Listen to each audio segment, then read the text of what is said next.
Okay, Grandpa, hit me with the info. All right. Well, first, just to go over three of the questions that we had discussed before. The first one being, why did the Edmeades come to the United States? And first and foremost, they came for a better life because the life in St. Kitts and Nevis, which is an island off of St. Kitts, but it's all part of St. Kitts. Um, the children of the parents couldn't do any better because St. Kitts was a very, very poor country. And for the most part, the way that things happened is that the oldest child of any given family, if they wanted to come over to the United States or Canada, the oldest one would leave first, and as time went on, then the younger kids would come over. But keep in mind, at least with our family, with the Edmeades, once they left St. Kitts, for the most part, they never saw their parents again. Okay. And with that, just to give you an example, my grandfather, who would be your great-great-grandfather, his name being John Carey Edmeade, he never saw his parents once he left St. Kitts. He was born in 1899, and he left in, I believe it was 1918. So he was only 19 years old when he left St. Kitts. And he never saw his parents again? Excuse me? And once he left, he never saw his parents ever again? Never saw his parents again, his mother or father. Oh, wow. After 19 years old, that was the last time he saw his parents. And one of the things that, at least, and I can only speak about our family, but one of the things that the majority, if not all of them, had was a tremendous work ethics. And they would work a number of jobs just to maintain themselves and their family, especially the oldest, because in most cases, once the oldest child came over to this country, and in a few cases into Canada, as the younger siblings came, they actually they had to take care of it. Was this while they were once they got to the U.S., or was this in St. Kitts? Once they got into the parents took care of it when they were in St. Kitts, but once they got into the United States, the oldest sibling would take care of some of the younger siblings as they came over. An example of it, but that not in every case, but I'll give you a big example, is that given the fact that they had a tremendous work ethics, we'll start with your immediate family, who would be your great-great-grandfather, John Carey Edmeade. Born in 1809, his younger brother came over a few years after him. His younger brother, who was the youngest sibling, was born in 1903. He came over, and your great-great-grandfather, what he did is he supported his younger brother and actually paid for his college into medical school. And his name was Maurice Edmeade. And Maurice Edmeade became a doctor. And he was the first black doctor in Lawton, Virginia.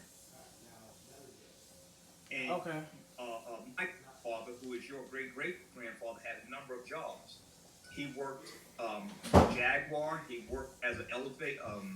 He worked for an elevator company, and he had a few other jobs. And he had a small apartment, and he ended up taking care of not only his younger brother, but he also took care of many of his sister-in-laws.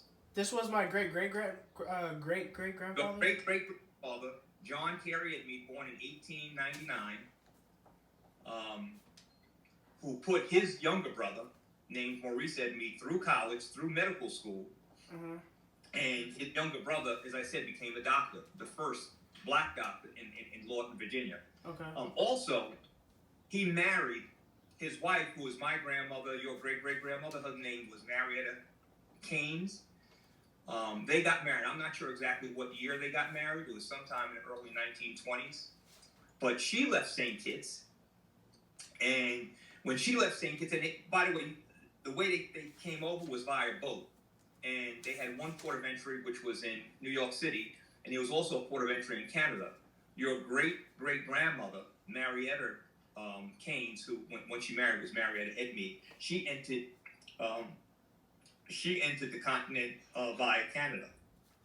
And she was only I believe she was only 17 when she left St. Kitts. She never saw her parents again when she left St. Kitts. She was the youngest of all of her siblings.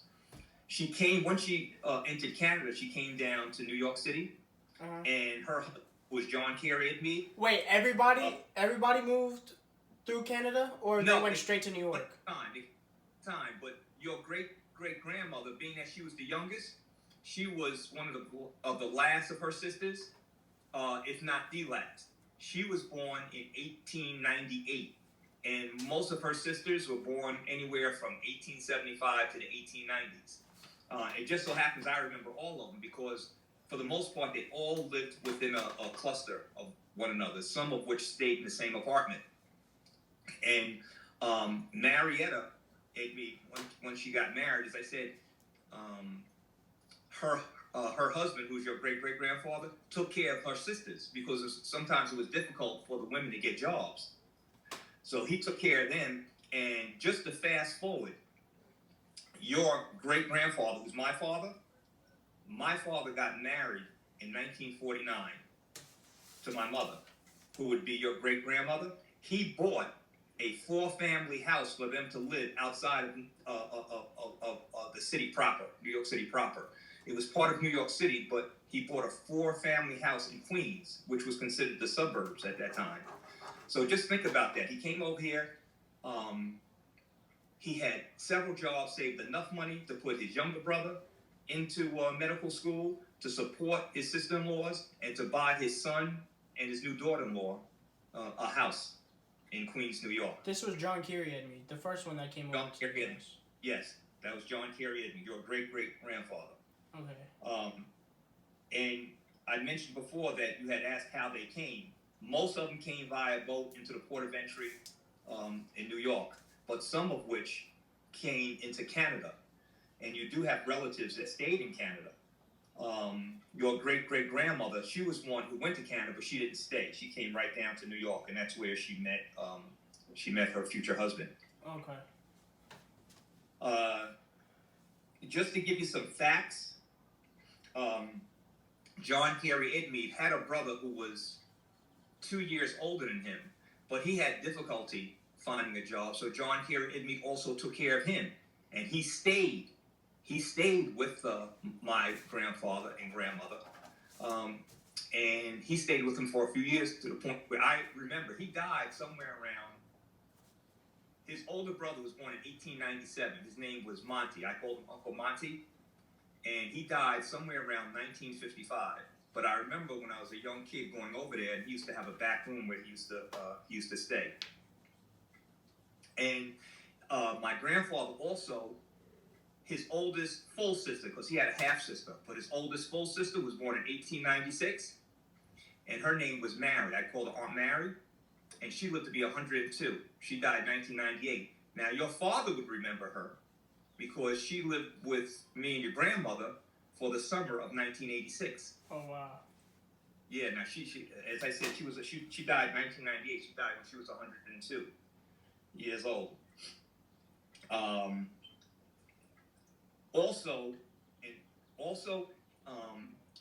Your great-great-grandfather, as I mentioned, he had a sister, an older sister, and he had 3 brothers, the younger becoming a doctor, but he also had a half-sister and a half-brother.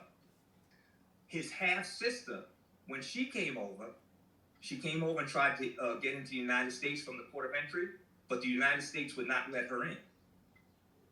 And she was much older than your great-great-grandfather, and her name, I believe, was Ellen.